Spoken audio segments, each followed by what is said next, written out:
What's his time? You have 7 minutes. 7 more minutes. Yeah. Wow. Ọlọ́run ti sọ ọgbọ́dún yìí máa dùn ẹ káwọn atẹ́gùn tó ń fẹ́ kò fẹ́ wíwẹ̀ kì í jẹ̀bù ó ń fẹ́ tútù láti bí 4 days ago ṣe ló ń gbóná mo ń gbé mo dé sí Èkó sí Ìjẹ̀bú ṣe ló ń gbóná kò sí kò dé ìlágbára lọ́dún yìí. The rain is coming.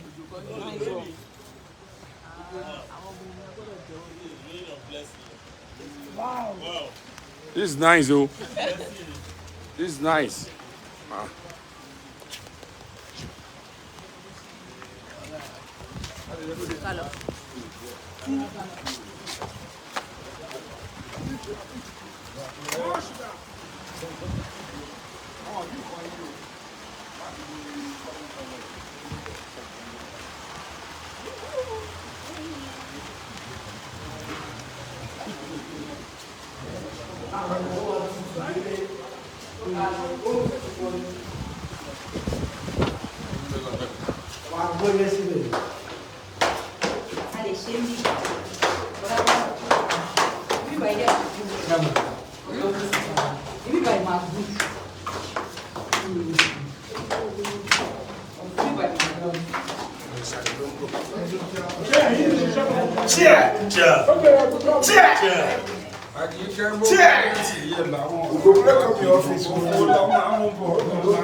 Àyàfi bí wọ́n bá rọ ọ̀pọ̀ tó bá mi ẹsẹ̀ lẹ́dà ẹ̀ kò ní ṣáláyé ìgbé ẹni jẹ kí wọ́n.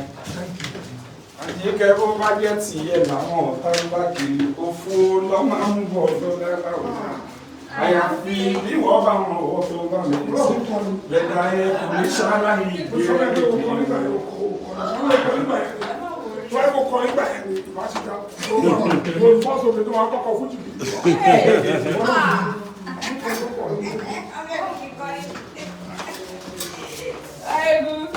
Ọba wà lórí àlefa lọ́wọ́.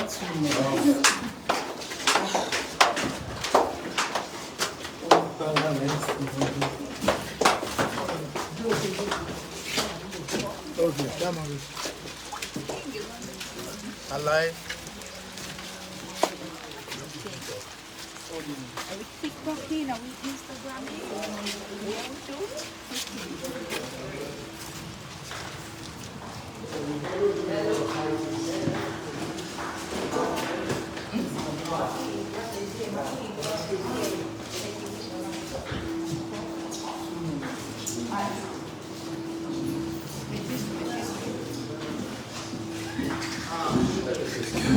Yes.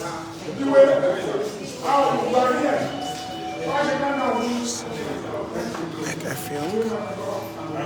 That's true. 4 minutes to go. 4 minutes to go. 4 minutes to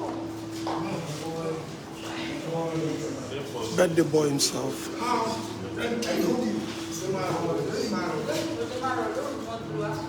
Èèyàn rẹ̀ lòjò máa ń rọ̀ ní nǹkan.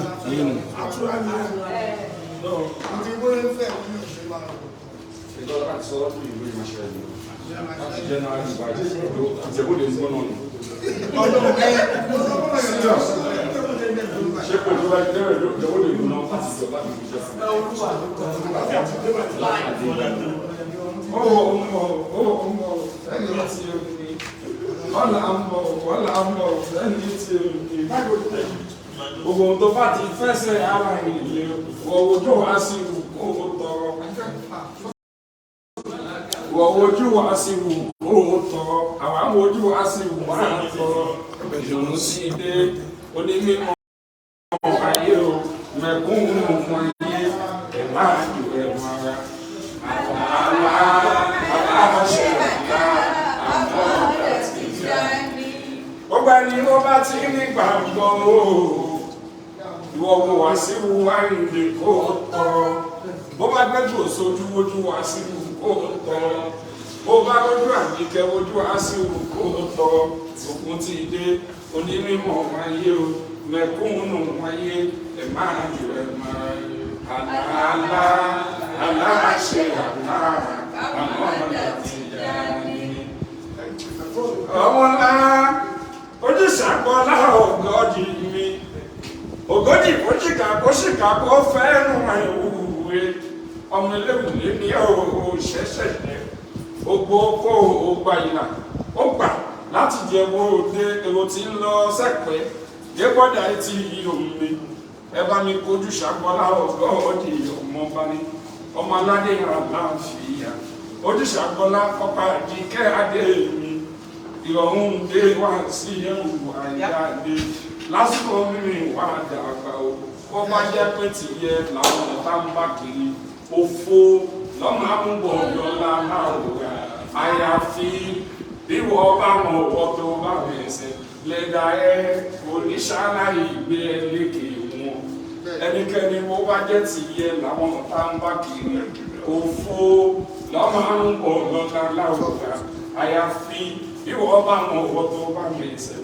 lẹ́dà oníṣàlàyé ìgbé lékè wọn mo ní wá sí ìrùyìn ooo àdìgbòye ọ̀gbani lásìkò ọ̀nìmí ọ̀gbani orí tó bá máa dáadé inú agogo lóde ló ti ń wá ẹ̀wùn tí ó sòjì gbàlẹ̀kẹ̀ inú agogo ló ti ń wá ọkọ̀ Àjíkẹ́ adébèrè mi ò àríyẹ lọ́dún yìí àríyẹ tẹ̀mí 65 years wà sáfọ́ àwọn èèyàn tó ti ṣe é rẹ̀ rí o.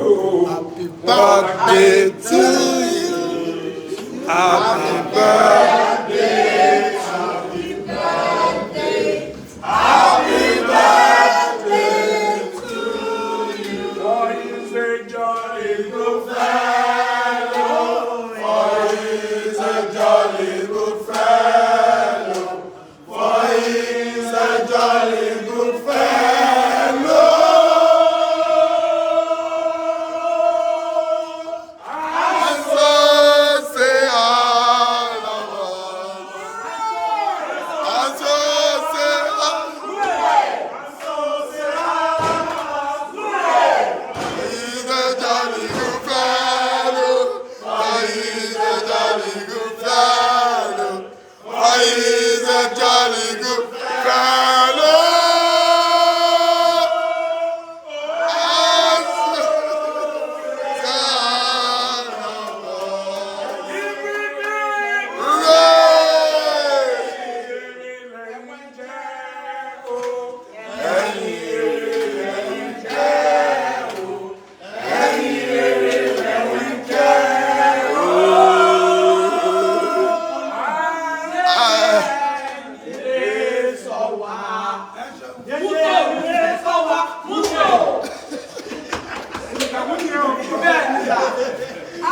Happy birthday!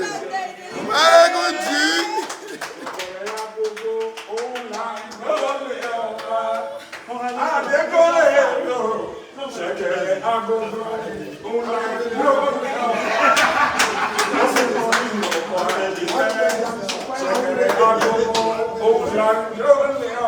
The king.